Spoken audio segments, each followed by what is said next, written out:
कुछ पढ़ के आने को बोला था आप लोग को। टेस्ट की वजह से पढ़ा था नहीं पढ़ा था? खैर वो आप ऐसे भी मुझे बता दोगे। एक बार क्लास स्टार्ट करते हैं फिर देखते हैं।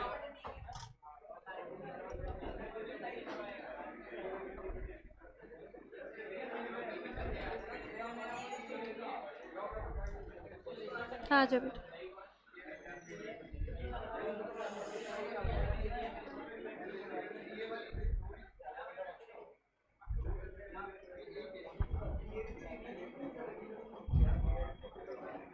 गुड मॉर्निंग भाई।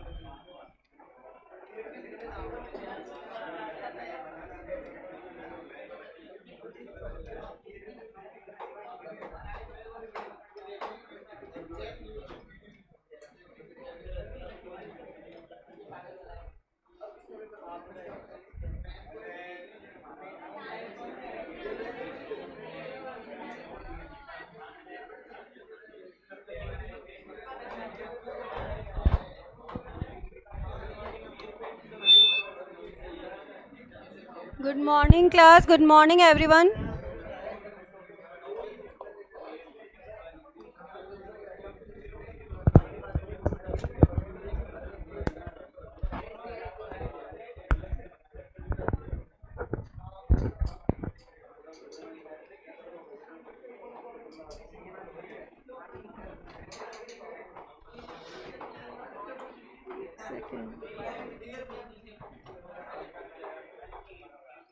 Good morning class, good morning everyone. Audio video proper है क्या, एक बार बताना मुझे। ऑनलाइन स्टूडेंट्स को भी प्रॉपर आ रहा है बेटा? यस। कल मैंने आपको बोला था लास्ट टर्न पे कि आप पढ़ के आओगे शुरू के 3 और कैपेसिटी टू कॉन्ट्रैक्ट, अनुबंध करने की क्षमता, और साथ में आपको क्या बोला था 3 याद करने को, उत्पीड़न, अनुचित प्रभाव और कपट। ठीक है, तो कुछ क्वेश्चंस के आंसर दो फिर अपन आगे कंटिन्यू करेंगे। ठीक है, धारा 11 के अनुसार कौन कौन अनुबंध कर सकता है? वयस्क हो, स्वस्थ मस्तिष्क का, और कानून द्वारा अयोग्य घोषित ना हो। ठीक है, ये हमने पढ़ा। उसके बाद में मुझे ये बताओ कि अवयस्क जो होते हैं उसके पक्ष में हो तो अनुबंध क्या होगा, वैध होगा या व्यर्थ होगा? वैध होगा। पक्ष में होगा तो वैध माना जाता है, और अगर विपक्ष में होता है तो प्रारंभ से ही शून्य। एक लीडिंग केस लॉ था जिसमें डिसीजन आया था कि अवयस्क के साथ किए गए समझौते प्रारंभ से ही शून्य होते हैं। केस का नाम मोहरी बीबी बनाम धर्मदास घोष। क्या अवयस्क एजेंट हो सकता है? पर क्या वह प्रधान के प्रति जिम्मेदार होता है? नहीं होता। क्या अवयस्क अंशधारी बन सकता है? अगर 2 शर्तें पूरी हो। कौन कौन सी? पूर्ण प्रदत्त होने चाहिए, और भाई इसमें अनुबंध करने की क्षमता नहीं है तो अनुबंध होना चाहिए संरक्षक के माध्यम से होना चाहिए। ठीक है, क्या अवयस्क को कभी दिवालिया घोषित किया जा सकता है? क्या अवयस्क वयस्क होने पर अपने की हुई गलतियों को सुधार सकता है? क्या पुष्टिकरण संभव है? क्यों नहीं संभव है?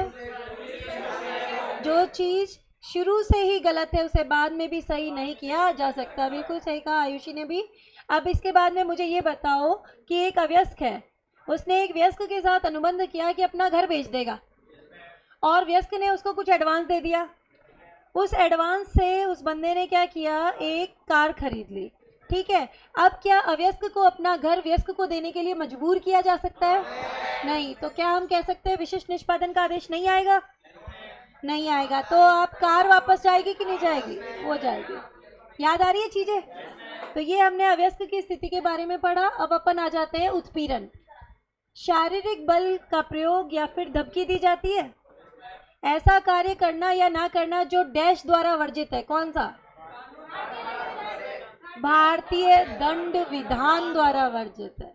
गैर कानूनी रूप से क्या रोकना? संपत्ति को रोकना या फिर रोकने की धमकी देना जिससे उस व्यक्ति या उसकी संपत्ति को नुकसान पहुंचाया जा सके। तो वो किस में जाएगा? उत्पीड़न में जाएगा। मुझे ये बताओ, आत्महत्या की धमकी किस में जाती है, उत्पीड़न या अनुचित प्रभाव? उत्पीड़न में। क्यों जाती है बेटा? भारतीय दंड विधान द्वारा वर्जित है। याद आ रहा है? अनुबंध कैसा होता है? व्यर्थ नहीं है। शुरू के 4 में अनुबंध व्यर्थ नहीं है। याद करो, धारा 19 में लिखा हुआ था ये। ठीक है। अगर कोई लाभ प्राप्त किया है पीड़ित पक्षकार ने उत्पीड़न के अनुबंध के अंतर्गत, तो क्या वो लाभ अपने पास रख सकता है? वापस करना पड़ेगा। याद आ रही है चीजें? अनुचित प्रभाव, मानसिक या नैतिक दबाव डाला जाता है, याद आ रहा है? मानसिक या नैतिक दबाव डाला जाता है। तो अब मुझे ये बताओ यहाँ पर कि क्या पक्षकारों के मध्य संबंध होना जरूरी है? जरूरी है। अगर संबंध नहीं है तो अनुचित प्रभाव नहीं हो सकता। इच्छा को प्रभावित करने की स्थिति के 4 पॉइंट थे, कौन कौन से थे? हाँ, विश्वासजन्य, वेरी गुड। और मानसिक अस्वस्थता, चौथा बताओ? अनुचित लेन देन। अगर एक मनी लेंडर पैसे उधार देता है जबकि ब्याज की दर अनुचित है, उसे किस में लोगे? अनुचित लेन देन में। अनुचित लेन देन में। अगर हम बोलें मुद्रास्फीति की दर जो है वो एक तरीके से बोलते मार्केट में मुद्रा की तंगी चल रही है, बैंक के पास जाके लोन लिया, अनुचित प्रभाव में आएगा क्या? नहीं आएगा। क्यों? क्योंकि यह व्यवसाय के सामान्य क्रम में है, दोनों ही पक्षकार इक्वल माने जाएंगे, समान स्थिति में है और इच्छा को प्रभावित करने की स्थिति में नहीं है। याद आ गई चीजें ये वाली? फिर हम आ गए थे कपट पे, धारा नंबर 17, धारा 17। और इसके अंदर हमने पढ़ा था कि 5 चीजों को कपट में लिया जाएगा। मैंने कहा था परिभाषा है, याद भी करनी है, ठीक है। एक मैं बताऊंगी, एक आपको बताना है। पहला मैं बता रही हूँ, नकारात्मक कथन होता है ऐसा कथन जिसे वह व्यक्ति स्वयं भी सत्य नहीं मानता। दूसरा बताओ? सक्रिय रूप से तथ्यों को छिपाना, याद आया? तलाकशुदा व्यक्ति, ठीक है। तीसरा मैं बता रही हूँ, ऐसा वचन जिसे निभाने का इरादा नहीं है। चौथा बोलो? कानून द्वारा कपट में घोषित हो। और 5वां भी बता दो, क्या था लास्ट? कोई भी कार्य जिसे दूसरे व्यक्ति को धोखा दिया जा सके उसे कपट में लिया जाएगा। अनुबंध होता था, व्यर्थ नहीं है। 3 उपचार दिए हुए थे, समाप्त कर दो, व्यर्थ घोषित कर दो, हट जाने ले लो, वैध मान लो। तीसरा बताना है तुम्हें, निष्पादन पे जोर दे सकता है कि जो तुमने मुझसे कहा था वो सत्य हो जाए। मतलब बंधक ऋण का भुगतान कर दो, जिससे तुमने कहा था ना कि संपत्ति बंधक से मुक्त है, तो वो बंधक से मुक्त हो जाए। याद आ रही है चीजें? तो ये हमने पढ़ा था। कपट और मिथ्या वर्णन में किस में हट जाने मिलते हैं, किस में नहीं मिलते? कपट में हट जाने मिलते हैं और मिथ्या वर्णन में सिर्फ होती है प्रत्यास्थापना। याद रहेंगी चीजें? तो अब कल तुम्हें क्या पढ़ के आना है वो सुनो। कल तुम्हें मिथ्या वर्णन पढ़ना है, गलती पढ़ना है, और एक वो टॉपिक था ना, क्या था उसमें? अवैधानिक उद्देश्य व प्रतिफल, उसके 7 पॉइंट थे ना, याद आ रहा है? धारा 23 उतना करना, कर लोगे? तो अभी तुम्हारी टेस्ट की साथ के साथ तैयारी हो पाएगी बेटा, कुछ साथ में लेके चलना पड़ेगा। अच्छा, अपना टॉपिक हुआ था आई थिंक कहाँ तक? लोक नीति के विरुद्ध से करना है ना, ठीक है। लोक नीति के विरुद्ध समझौते, एक सेकेंड रुको बेटा।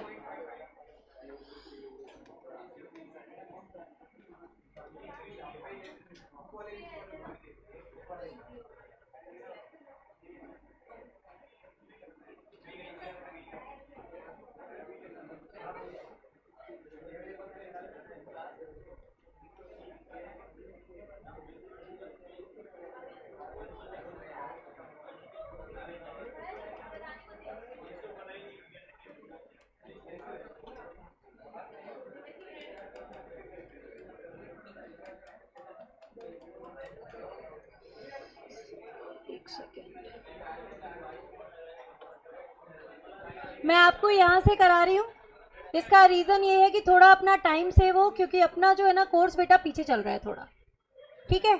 और मॉक टेस्ट अपन को भी साथ में देने हैं, पूरा का पूरा टॉपिक समझ में आएगा। लोक नीति के विरुद्ध समझौते होते कौन से हैं? जहाँ पर जनता के विरुद्ध हो, आम जनता के विरुद्ध हो, वो कैसे होते हैं तुम्हारे? लोक नीति के विरुद्ध। और अवैधानिक उद्देश्य व प्रतिफल का ही आखिरी पॉइंट था कि नहीं था? बताओ तो ये क्या माने जाएंगे आपके? व्यर्थ। क्या माने जाएंगे? व्यर्थ। अब इसको एक एक करके पढ़ने जा रहे हैं। पहला आ रहा है विदेशी शत्रु के साथ व्यापार करना। आप याद करो, कानून द्वारा अयोग्य घोषित में विदेशी शत्रु आया था।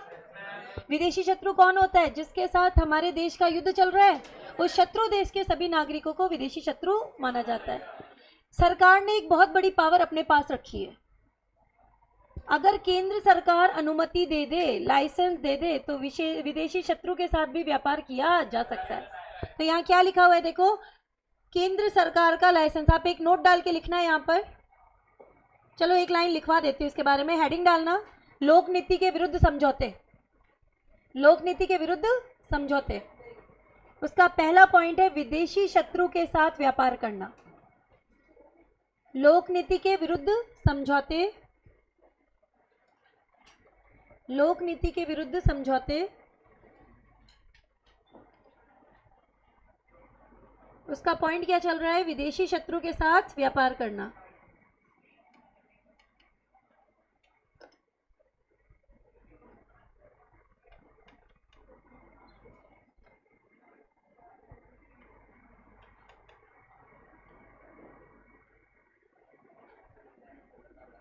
इसमें लिखना, केंद्र सरकार की अनुमति के बिना, केंद्र सरकार की अनुमति के बिना,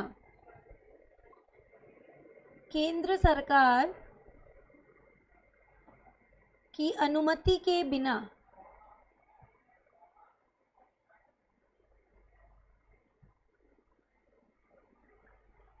विदेशी शत्रु के साथ व्यापार करना, विदेशी शत्रु के साथ व्यापार करना लोक नीति के विरुद्ध है,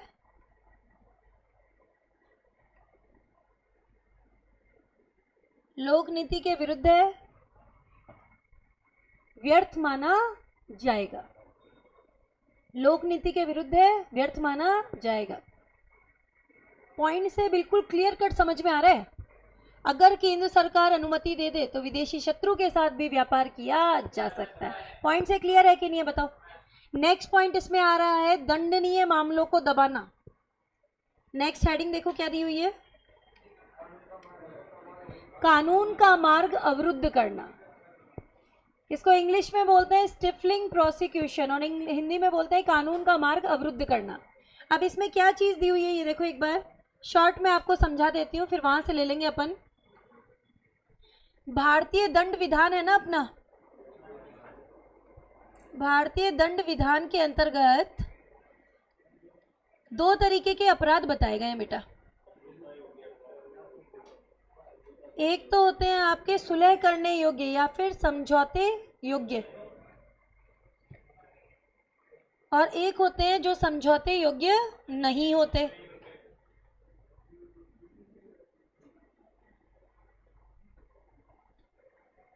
ये जो समझौते योग्य अपराध होते हैं ना, ये छोटे लेवल के क्राइम होते हैं, जहां पे सिर्फ क्या होता है, जुर्माना लगाया जाता है, जेल नहीं होती। और ये जो समझौते योग्य नहीं है, नाम से ही पता चल रहा है ये बड़े लेवल के क्राइम है। यहाँ पर क्या होता है, जुर्माना तो लगेगा ही लगेगा, साथ में क्या है, जेल भी होगी। अगर कोई अपराध आपका समझौते योग्य है, आपने इसे कोर्ट में जाने से रोक दिया तो कोई दिक्कत नहीं है। क्यों, कोर्ट में भी जाते तो बेटा कोर्ट क्या कराता, समझौता ही तो कराता। वही समझौता आपने क्या कर लिया, आउट ऑफ कोर्ट कर लिया, तो कोई दिक्कत नहीं है। दिक्कत कहाँ आती है, जब अपराध बड़े लेवल का है, समझौते योग्य नहीं है। आप क्या करें भाई, अगर अपराध आपके बड़े लेवल का है, इस अपराध को आपने कोर्ट में जाने से रोक दिया, अब सोच के देखो अपराधियों को प्रोत्साहन मिलेगा कि नहीं मिलेगा, कि हम तो कोई भी तरीके का अपराध करें पैसे देके बच जाएंगे। क्राइम बढ़ जाएंगे, क्राइम बढ़ जाएंगे, नुकसान किसका, आम जनता का। इस वजह से ये किसके विरुद्ध माने जाएंगे, ये माने जाएंगे आपके लोक नीति के विरुद्ध, और क्या हो जाएंगे तुम्हारे, व्यर्थ। है क्या ये पॉइंट, कानून का मार्ग अवरुद्ध करना मतलब आप बल का प्रयोग करके किसी वैधानिक कार्रवाई को नॉर्मली चलने से रोक रहे हो। आप बल का प्रयोग करके वैधानिक कार्रवाई को या कानून के मार्ग को अवरुद्ध कर रहे हो, तो इसको बोला जाता है कानून का मार्ग अवरुद्ध करना। भारतीय दंड विधान दो तरीके के अपराध, समझौते योग्य और समझौते योग्य नहीं। इनको रोको तो कोई दिक्कत नहीं है, ये वैध माने जाते हैं, ये लोक नीति के विरुद्ध नहीं है। कौन से वाले लोक नीति के विरुद्ध हैं, जहाँ समझौता संभव नहीं है। याद रहेगी चीज, अब इसी चीज को एक बार देखना है, यहाँ पर क्या लिखा हुआ है, यहाँ पे देखो एक बार। कानून का मार्ग अवरुद्ध करना मतलब दंडनीय मामलों को दबाना बल का प्रयोग करके, फोर्स यूज करके। भारतीय दंड विधान में दो तरीके के अपराध दिए हैं, एक तो समझौते योग्य, यहाँ पर क्या लग रहा है, जुर्माना लगेगा लेकिन जेल नहीं होती। दूसरी तरफ क्या है, जो समझौते योग्य नहीं है, यहाँ पर उसको होता दंड दिया जाता, जेल भेजा जाता। आपने क्या किया, बल का प्रयोग करके मामले को कोर्ट में जाने से रोक दिया, अपराधी बच गया। ठीक है, तो ये क्राइम्स को बढ़ावा देगा, लोक नीति के विरुद्ध है, क्या माना जाएगा, व्यर्थ माना जाएगा। अब दो शब्द आएंगे तीसरे पॉइंट में, वाद पोषण और वाद क्रय। वाद पोषण मतलब वाद को पोषित करना, ऐसे वाद को बढ़ावा देना जिसमें खुद का कोई हित शामिल नहीं है। और वाद क्रय मतलब ऐसे वाद को बढ़ावा देना जिसमें स्वयं का हित शामिल है। एक एग्जाम्पल से समझाती हूँ आपको, देखो पहले मैं एग्जाम्पल ले रही हूँ वाद पोषण का, और फिर इसी के साथ साथ एग्जाम्पल आएगा हमारा वाद क्रय का। वाद पोषण समझो क्या है, ए और बी के बीच में बेटा अनुबंध हुआ, इस अनुबंध को बी ने तोड़ दिया, केस कौन फाइल कर सकता है, ए कर सकता है। ए के पास कोर्ट फीस फाइल करने के पैसे नहीं है बेटा, खर्चे तो पहले दिन से शुरू हो जाते हैं ना, जजमेंट तो आते आते आएगा, खर्चे तो पहले दिन से ही शुरू हो जाते हैं। अब क्या हुआ, सी जो है वो ए को आपकी कोर्ट फीस का अमाउंट देता है और कहता है तुम तो केस फाइल करो, कोर्ट फीस की राशि मैं देता हूं तुमको। है क्या, बी और सी के बीच में कोई दुश्मनी चल रही है, राइवलरी। ए जीते या हारे हमारे सी को कुछ नहीं मिलने वाला, उसका मकसद सिर्फ और सिर्फ बी को परेशान करना है, तो इसे क्या बोला जाएगा, वाद पोषण। सी ऐसे वाद को बढ़ावा दे रहा है, पोषित कर रहा है जिसमें उसका खुद का कोई हित शामिल नहीं है। जीते या हारे ए, सी को कुछ नहीं मिलना, तो ये है तुम्हारा वाद पोषण। समझ आई चीज। अब इसी को मैं बताती हूँ किसमें, वाद क्रय में। अगेन देखो बेटा, अनुबंध किसके बीच में, ए और बी, बी ने अनुबंध को तोड़ दिया, केस फाइल कर रहा है सी, सॉरी ए केस फाइल कर रहा है, उसके पास कोर्ट फीस का अमाउंट नहीं है, ये राशि कौन दे रहा है, सी दे रहा है। इस बार जो सी है ना हमारा, वो किसकी तरह सोच रहा है, बिजनेसमैन की तरह। सी को पता है कि ए का केस स्ट्रांग है, अगर ए जीत गया तो उसे मुआवजे के रूप में 10 लाख रुपए मिलेंगे। ठीक है, अब सी क्या कहता है कि अगर तुम जीत गए तो तुम्हें 2 लाख रुपए मुझे देने पड़ेंगे। सी का हित शामिल है या नहीं है बताओ, सी का हित शामिल है। अगर ए जीत जाता है तो इसे मुआवजे की राशि का एक भाग मिलेगा, तो इसे बोला जाता है वाद क्रय। हार गया तो कुछ नहीं मिलेगा, बिजनेसमैन ऑलवेज टेक्स रिस्क। समझ आई चीज। मिलेगा कब, सिर्फ ये जब जीतेगा, अदरवाइज नहीं मिलेगा। इंग्लैंड में तो ये दोनों के दोनों ही लोक नीति के विरुद्ध माने जाते हैं और क्या माने जाते हैं, व्यर्थ। ठीक है, लेकिन अगर हम भारत में बात करें तो ये आपके सामान्यतः वैध हैं। सामान्यतः वैध है मतलब नॉर्मली वैध माने जाते हैं। इन दो परिस्थितियों में दो अपवाद हैं जहां पर इनको लोक नीति के विरुद्ध माना जाएगा, व्यर्थ माना जाएगा। अगर यह अनुचित है या फिर गलत इरादे से किए जाते हैं तो ये जाएंगे तुम्हारे लोक नीति के विरुद्ध में और क्या हो जाएंगे, व्यर्थ। ठीक है, अब जैसे मैंने एग्जाम्पल दिया था, यहाँ इसका इरादा गलत था, वाद पोषण का एग्जाम्पल दिया था ना, उसमें सी का इरादा गलत था कि नहीं था, उसका इरादा सिर्फ और सिर्फ बी को परेशान करना था। लेकिन इसी मामले में मान लो अगर सी ए का फ्रेंड है और एज अ फ्रेंड उसकी हेल्प कर रहा है, तो इरादा अच्छा हो गया। अब क्या कहता है हमारा भारतीय कानून, क्या माना जाएगा, वैध। इरादा गलत है तो लोक नीति के विरुद्ध क्या बन जाएगा, व्यर्थ। और अगर इरादा सही है तो क्या माना जाएगा, वैध। समझ आ गई चीज। और अगर यहाँ पे ये इसकी हेल्प कर रहा है सी ए की और सिर्फ बदले में इंटरेस्ट का अमाउंट मांग रहा है जितना बैंक लेता है, तो उचित हो गया ना, तो इंडिया में क्या हो जाएगा, वैध। लेकिन यहाँ अपने वाले एग्जाम्पल में अनुचित है, 2 लाख रुपए मांग रहा है कोर्ट फीस के बदले में, अनुचित है कि नहीं है बताओ, किसमें जाएगा, लोक नीति के विरुद्ध, क्या हो जाएगा, व्यर्थ। दोबारा समझो मैंने क्या बोला। दो शब्द बताए, वाद पोषण, वाद क्रय। शब्दों से भी समझ सकते हो, वाद को पोषित कर रहा है, खुद का कोई फायदा नहीं है। वाद क्रय, वाद को खरीद रहा है। इस बार ये बोलता है मैं तुझे पैसे देता हूँ, बदले में तुम जीत जाओ तो मुझे जो मुआवजे की राशि का एक भाग तुम्हें देना पड़ेगा। वो क्या है तुम्हारा? वाद क्रय। ठीक है, इंग्लिश में वाद पोषण को मेंटेनेंस और वाद क्रय को चैम्पर्टी बोला जाता है। आपको बुक के साइड में जो हेडिंग्स मिलती है उसमें मिलेगा ये। ठीक है, हमने बोला इंग्लैंड में व्यर्थ है, लेकिन इंडिया में हमारे क्या माने जाते हैं? सामान्यतः वैध, जब तक कि अनुचित ना हो, जब तक कि गलत इरादे से ना किए जाएं। याद रहेगी चीजें? ठीक है, एक बार देखो इसी चीज को।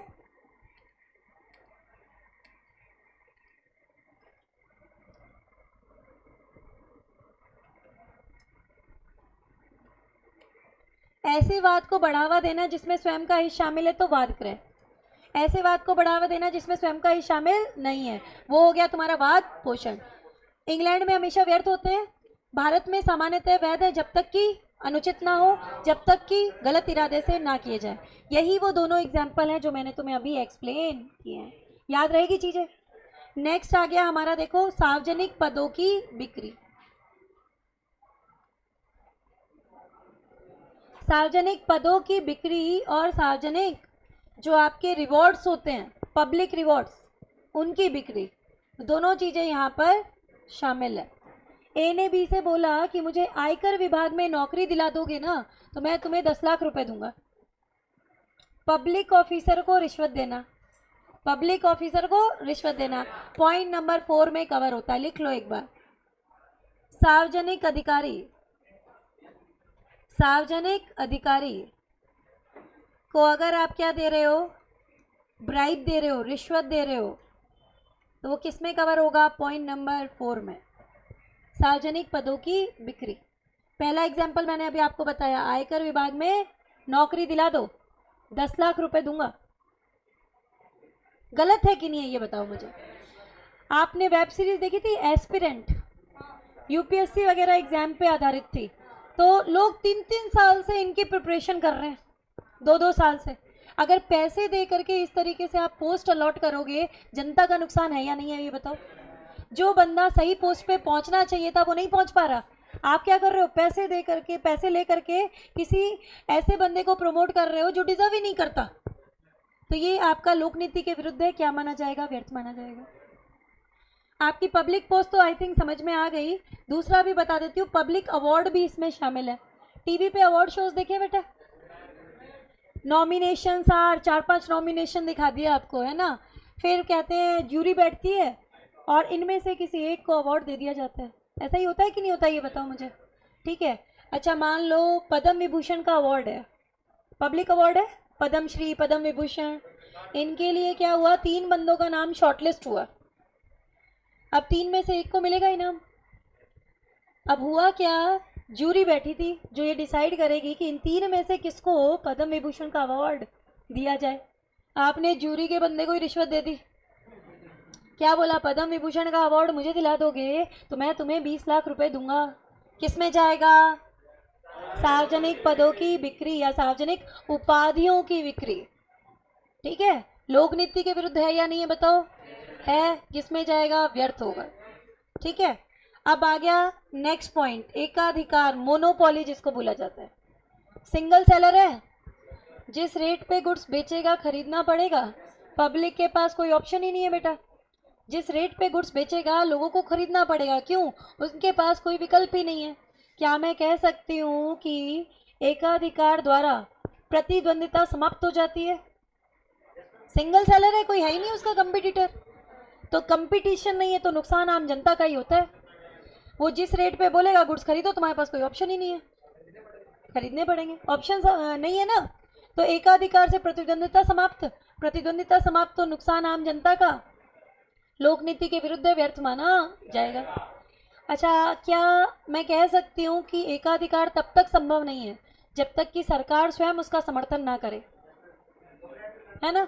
जब तक गवर्नमेंट खुद समर्थन नहीं करेगी तब तक एकाधिकार संभव ही नहीं है। बहुत सारे लोग होते हैं बेटा जिनके पास खूब सारा पैसा है, ठीक है, वो सिर्फ ये देख रहे हैं कि किस फील्ड में प्रॉफिट ज़्यादा है।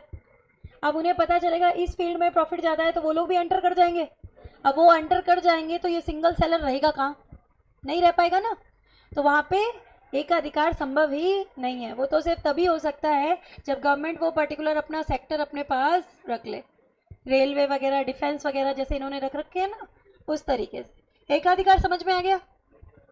नेक्स्ट पॉइंट आ रहा है वैवाहिक दलाली संबंधित समझौते।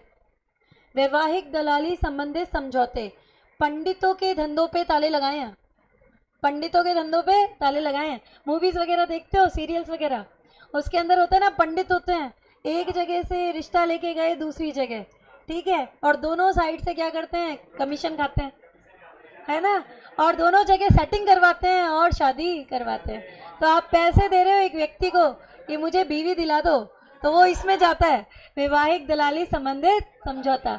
लोक नीति के विरुद्ध है, व्यर्थ माना जाएगा। अब बोलोगे मैम बहुत सारी मैट्रिमोनियल साइट्स हैं आपकी, अनुपम मित्तल है ना, शार्क टैंक देखते हो तो, शादी.com है ना। अब बोलोगे मैम ये सारे ही तो इस कैटेगरी में आ गए फिर तो। नहीं भाई, वो वैध है। क्यों वैध है वो सुनो। नहीं नहीं, यहाँ पे ये वैध क्यों है वो भी सुनो। ये नहीं, आप इसकी बात पूरी सुनो पहले। वैवाहिक दलाली संबंधित ठहराव मैट्रिमोनियल साइट मैरिज ब्यूरो को कवर नहीं करते। क्यों? क्योंकि वह सिर्फ आपको सूचनाएं प्रदान करते हैं और आगे की कार्रवाई आप खुद करते हो। वो सिर्फ इंफॉर्मेशन दे रहे हैं। अगर किसी ने मैट्रिमोनियल साइट पे रजिस्टर कराया तो क्या करते हैं, रेलेवेंट बायोडेटा भेज देते हैं। फिर आपको अगर करना है तो आगे की कार्रवाई आप खुद करते हो। वो जो सूचना प्रदान कर रहे हैं उसके पैसे ले रहे हैं, ठीक है। इस वजह से हमने बोला यहाँ पर कि ये इसमें कवर नहीं होते। समझ आया कि नहीं आया? अच्छा, सीपीटी में एक बार है ना बहुत डिफरेंट तरीके का एग्जाम्पल आया था, आप सुनो ये चीज। ए ने एक पिता को बोला कि मैं तुम्हें 20 लाख रुपए दूंगा अगर तुम अपनी बेटी की शादी मुझसे करवा दो। और उसमें पूछा गया कि किस हेड में कवर होगा। आंसर क्या आया था? वैवाहिक दलाली संबंधित समझौते। यहाँ पर पिता अपनी पुत्री के लिए दलाल के रूप में कार्य कर रहा है, ये बोलते हुए इन्होंने किस में ले लिया था? वैवाहिक दलाली संबंधित समझौते। समझ आई चीज की नहीं आई? बताओ मुझे बेटा। नेक्स्ट आ रहा है तुम्हारा न्याय के मार्ग में हस्तक्षेप करना, न्याय के मार्ग में रुकावट डालना। अब जज को रिश्वत देंगे तो वो यहाँ कवर हो जाएगा। आप एक जुडिशियल ऑफिसर, न्यायिक अधिकारी को रिश्वत दे रहे हो और आप उससे कहते हो कि तू तो पार्शली काम कर, करप्शन, ठीक है, कि जज को रिश्वत दी और क्या बोला, फैसला मेरे हक में दे देना।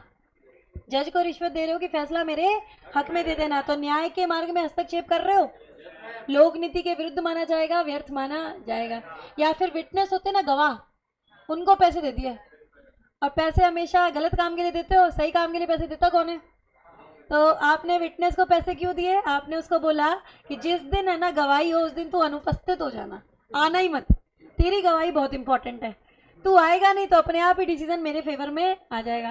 भाई जो झूठ बोलता है ना उसकी जबान लड़खड़ाती है, और इनको लग रहा है कि जो दूसरा लॉयर है वो बहुत ज़्यादा स्ट्रांग है, वो अगर कुछ उल्टा पुल्टा पूछेगा तो ये तो भाई गवाही दे नहीं पाएगा ढंग से और सच बोल जाएगा। तो आप उससे क्या बोलते हो? तू तो उस दिन आना ही मत, अनुपस्थित हो जाना। मतलब गवाह को पैसे दे रहे हो कि तुम ट्रायल के दिन अनुपस्थित हो जाना। ये भी किसमें है? न्याय का मार्ग हस्तक्षेप करना। या फिर आप जज को रिश्वत दे रहे हो और उससे क्या कहते हो? फैसला मेरे हक में देना। ये भी किसमें गया? लोक नीति के विरुद्ध। क्या माना जाएगा? व्यर्थ। नेक्स्ट आ रहा है दायित्व के विरुद्ध हित उत्पन्न करना। भाई बचा कौन? प्राइवेट ऑफिसर बच गया ना भाई। सार्वजनिक ऑफिसर को रिश्वत दी, पॉइंट नंबर 4 में आ गया। अगर मैंने बोला जज को रिश्वत दी, पॉइंट नंबर 7 में ले लिया, बच कौन गया? प्राइवेट ऑफिसर, निजी अधिकारी बच गए ना। तो अब निजी अधिकारियों को कवर कर लिया दायित्व के विरुद्ध हित। मतलब दायित्व मतलब ड्यूटी, उन्हें आप ड्यूटी के अगेंस्ट काम करने के लिए पैसे दे रहे हो, तो आप दायित्व के विरुद्ध हित उत्पन्न कर रहे हो। कैसे? ए ने एक फैक्ट्री के मैनेजर को बोला, ए ने एक फैक्ट्री के मैनेजर को बोला कि अगर तूने मेरा कॉन्ट्रैक्ट पास करा दिया, अगर मेरा कॉन्ट्रैक्ट पास करा दिया तो मैं तुझे 20 लाख रुपए दूंगा। इसका दायित्व क्या कहता है फैक्ट्री मैनेजर का? कि सारे देखे कॉन्ट्रैक्ट, जिसका सबसे बेस्ट हो उसका सिलेक्ट करे समझ आ रही है चीज? पर ये कर क्या रहा है? पैसे लेकर के किसी ऐसे बंदे का कॉन्ट्रैक्ट पास करा रहा है जो डिजर्व ही नहीं करता। लोक नीति के विरुद्ध है, व्यर्थ माना जाएगा। रिश्वत के सारे मामले लोक नीति के विरुद्ध है। रिश्वत के सारे मामले लोक नीति के विरुद्ध है। लास्ट पॉइंट आ रहा है, प्रतिफल जो अंशतः गैर कानूनी हो। कैसे? एक बार इस पॉइंट को समझाती हूँ। देखो,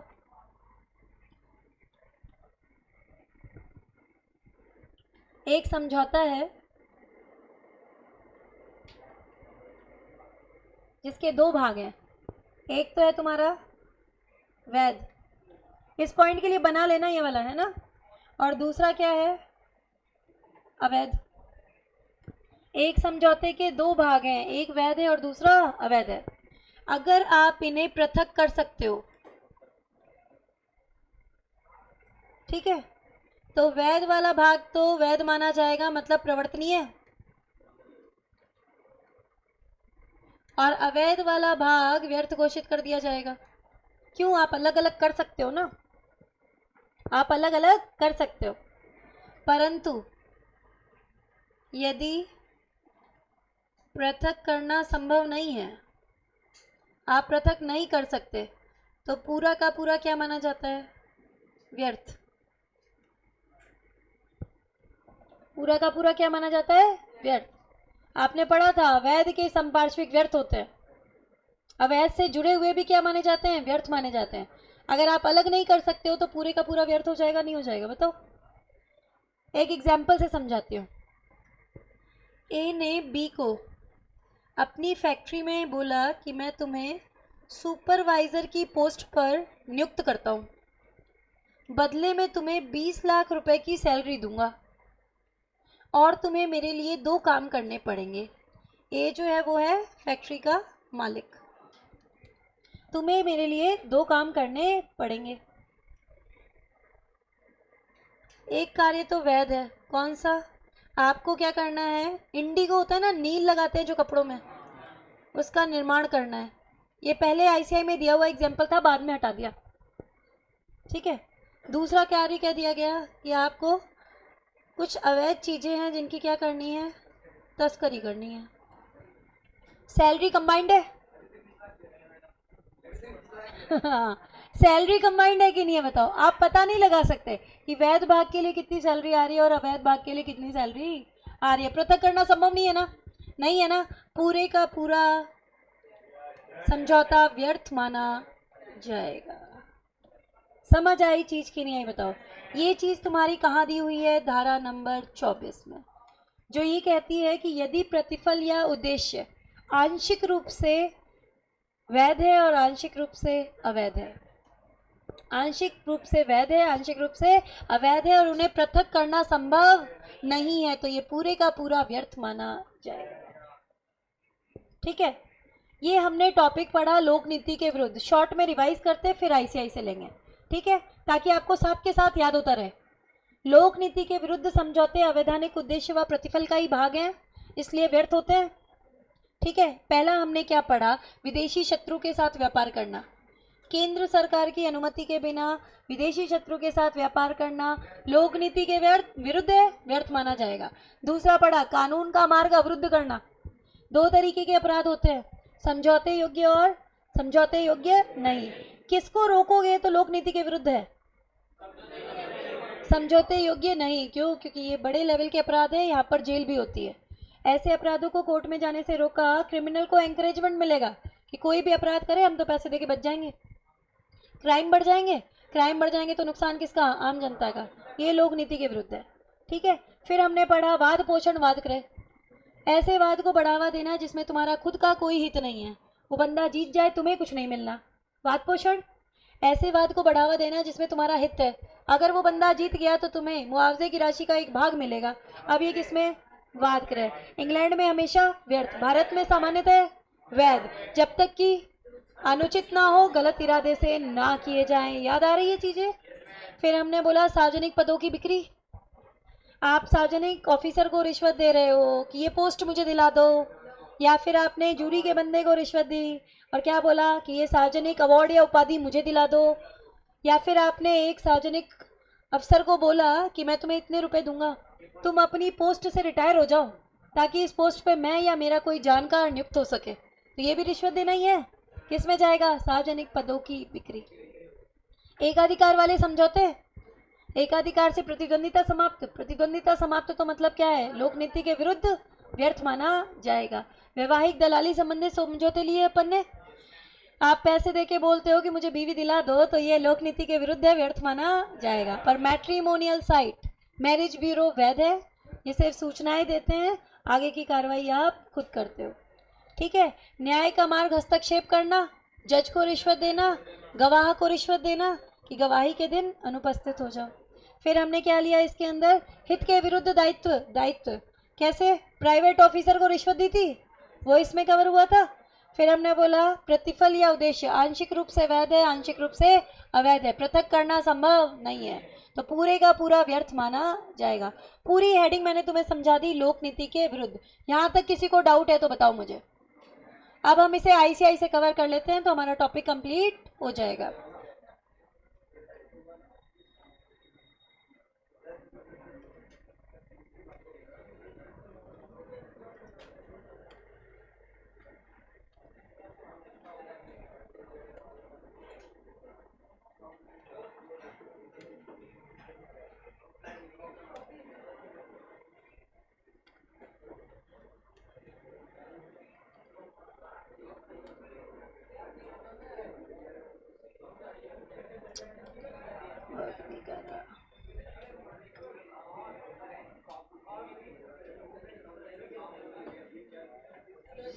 कहने वाला खत्म हो गया था क्या अपना?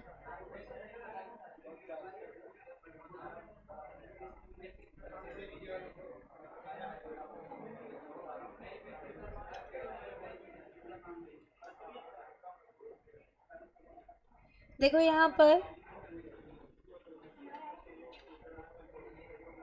लोक नीति के विरुद्ध समझौते ये लेने जा रहे हैं। जितना जितना अंडरलाइन करवाऊं उतना उतना कर लेना, मोर देन इनफ है। पूरा एक एक वर्ड याद करने की कोई ज़रूरत नहीं है। हेडिंग याद करना है। शत्रु के साथ व्यापार लिख के आ रहा है, इसको कर लेना विदेशी शत्रु के साथ व्यापार। ये लिख के तो शत्रु के व्यापार आ रहा है, लेकिन इसका मतलब क्या है? विदेशी शत्रु के साथ व्यापार। भारत सरकार से बिना लाइसेंस प्राप्त किए विदेशी शत्रु के साथ व्यापार करोगे तो क्या माना जाएगा? व्यर्थ माना जाएगा। शत्रु देश से संबंध रखने वाले किसी व्यक्ति के साथ किया गया व्यापार व्यर्थ होता है, यही हमने पढ़ा था। नेक्स्ट आ गया कानून का मार्ग अवरुद्ध करना। ठीक है, कानून का मार्ग अवरुद्ध करने वाला समझौता न्यायालय का अपमान कर सकता है, इसलिए क्या माना जाएगा? व्यर्थ माना जाएगा। सिद्धांत क्या कहता है? अंडरलाइन करना। कोई भी व्यक्ति किसी की मजबूरी का लाभ नहीं उठा सकता। कोई भी व्यक्ति किसी की मजबूरी का लाभ नहीं उठा सकता। भारतीय दंड विधान के अंतर्गत समझौते योग्य अपराध बताए गए हैं, इनकी एक सूची दी गई है, जिसका फैसला न्यायालय के बाहर होना संभव है। इस संबंध में न्यायालय की अनुमति से किया गया समझौता पूर्णतः वैध होता है। समझ आई बात? इनको कोर्ट में जाने से रोक भी दो तो कोई दिक्कत नहीं है। अपराध लेकिन कैसे होने चाहिए? समझ आ रही है चीज? कैसे होने चाहिए? समझौते योग्य। ठीक है, एक एग्जाम्पल भी दिया इन्होंने। ए बी को कुछ भूमि बेचने का समझौता करता है इस प्रतिफल के बदले में कि बी ए के विरुद्ध किसी अपराध के संबंध में जिसमें दंड दिया जा सकता है न्यायिक कार्रवाई नहीं करेगा। ए बी से बोलता है मैं अपना लैंड तुम्हें दे दूंगा, बदले में तुम मेरे अगेंस्ट कानूनी केस फाइल मत करना। ठीक है, ऐसा समझौता लोक नीति के विरुद्ध नहीं है। अगर अपराध कैसा होता है तुम्हारा? अगर अपराध तुम्हारा समझौते योग्य है, लेकिन अगर अपराध तुम्हारा समझौते योग्य नहीं है, ठीक है, तो ऐसा नहीं होगा। इसे क्या माना जाएगा? लोक नीति के विरुद्ध। और क्या माना जाएगा? व्यर्थ। तो मैंने आपको बहुत इजी तरीके से वहां समझा रखा है कि भारतीय दंड विधान में 2 तरीके के अपराध हैं। कौन से वालों को रोकोगे? समझौते योग्य नहीं, तो उसे बोले जाएगा लोक नीति के विरुद्ध, और वो क्या हो जाएगा? तुम्हारा व्यर्थ। ठीक है, जो समझौते योग्य हैं उनको रोकोगे तो कोई दिक्कत नहीं है, वो वैध है ना। नेक्स्ट इसके अंदर आ रहा है तुम्हारा अनुरक्षण व चंपटी। वाद पोषण के लिए ही दूसरा शब्द है अनुरक्षण। इंग्लिश में वाद पोषण को या अनुरक्षण को बोलते हैं मेंटेनेंस, और वाद क्रय को बोला जाता है चैम्पर्टी।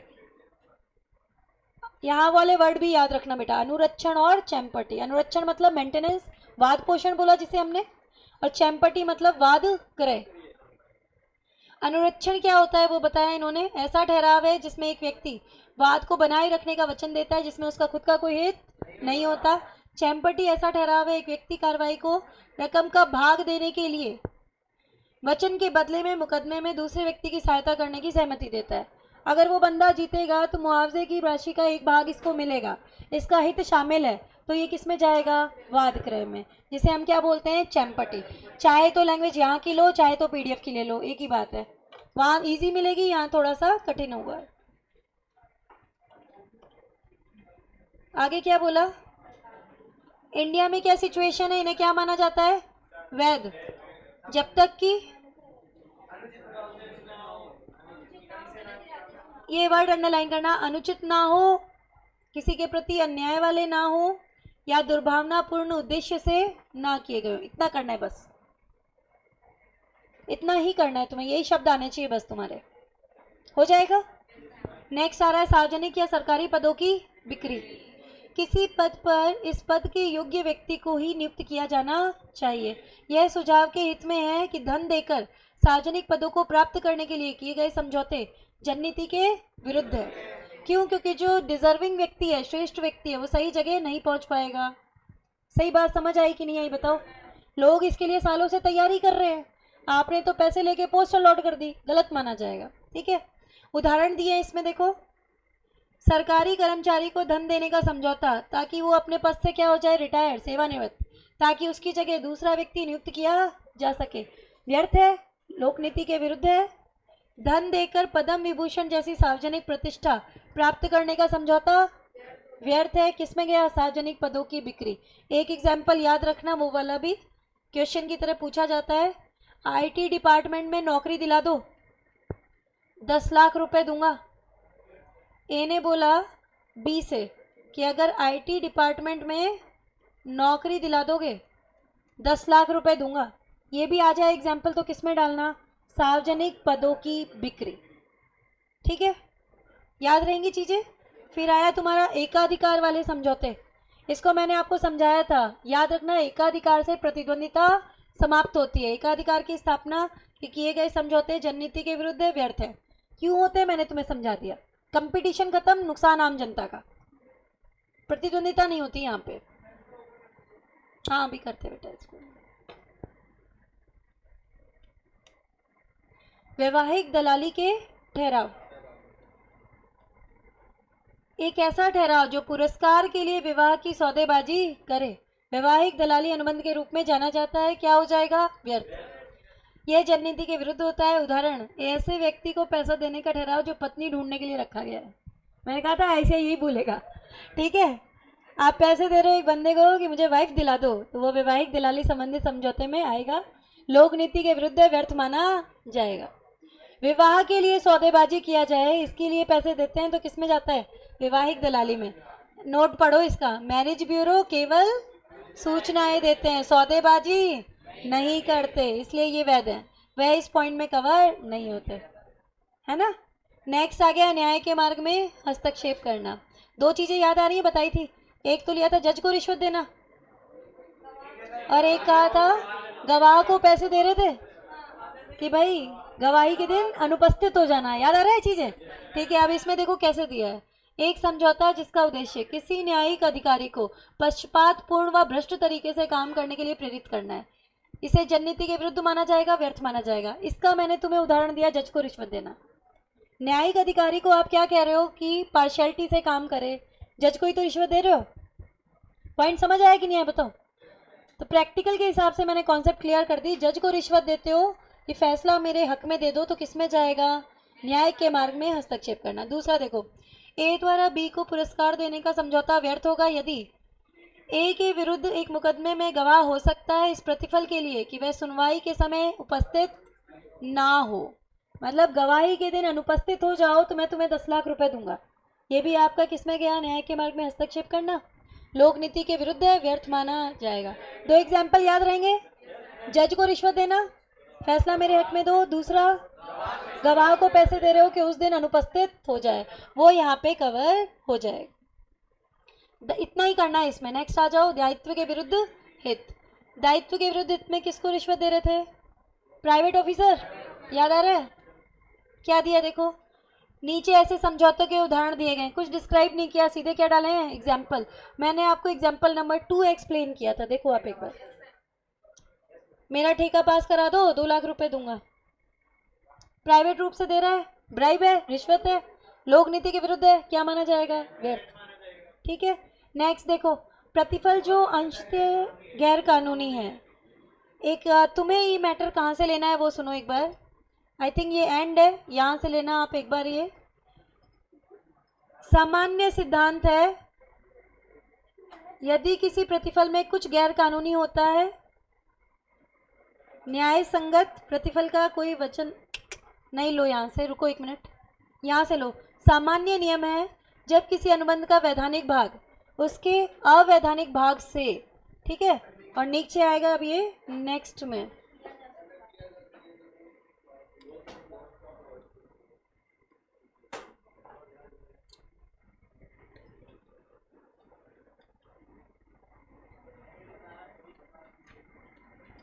ये धारा 24 ही है बेटा, यहाँ मिसप्रिंट है। धारा 23 तुम पढ़ चुके हो, वैधानिक उद्देश्य व प्रतिफल, इंग्लिश वाली बुक में सही डली हुई है। अलग किया जा सकता है, तो दोषपूर्ण भाग है उसको स्वीकार नहीं किया जा सकता है, ये अस्वीकार नहीं स्वीकार आएगा, स्वीकार नहीं किया जा सकता है, तथा वैधानिक,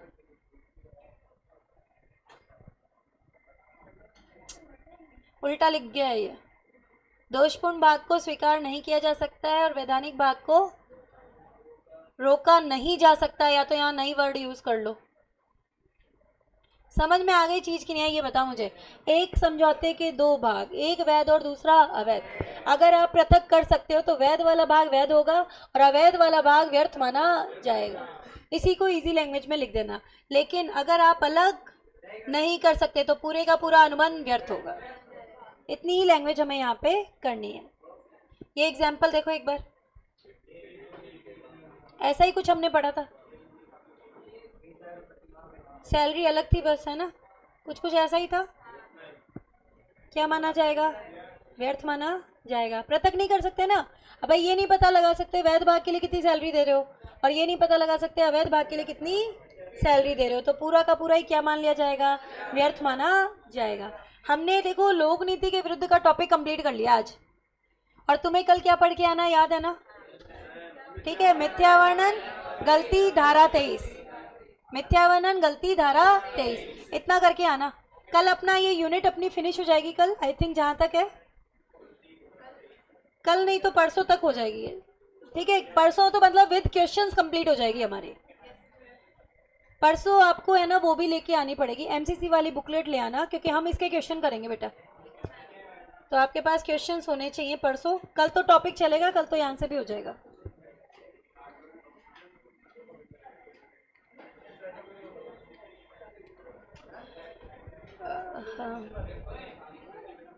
वीडियो क्लियर नहीं आ रहा है। अभी भी ये इशू चल रहा था क्या नमन?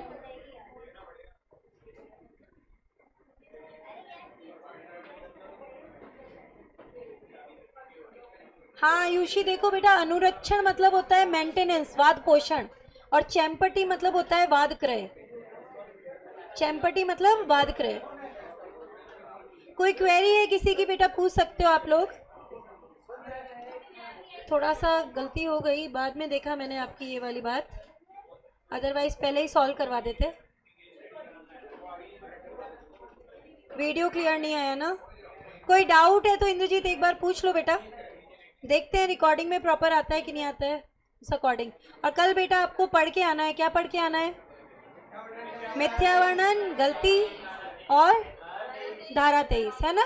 तो ये अपनी तैयार भी हो जाएंगी और अपन को क्वेश्चन करने में भी हेल्प मिलेगी। जब प्रैक्टिकल क्वेश्चन करेंगे तो आपको आते होंगे वो सारे। ठीक है, तो आज यहाँ तक का मैटर लेते हैं, कल अपन आगे कंटिन्यू करेंगे। Thank you so much class, have a nice day.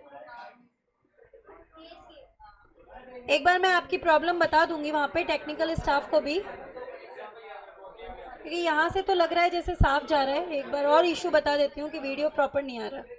इसी क्लास में प्रॉब्लम आई है, इससे पहले वाले में भी दिक्कत आ रही थी?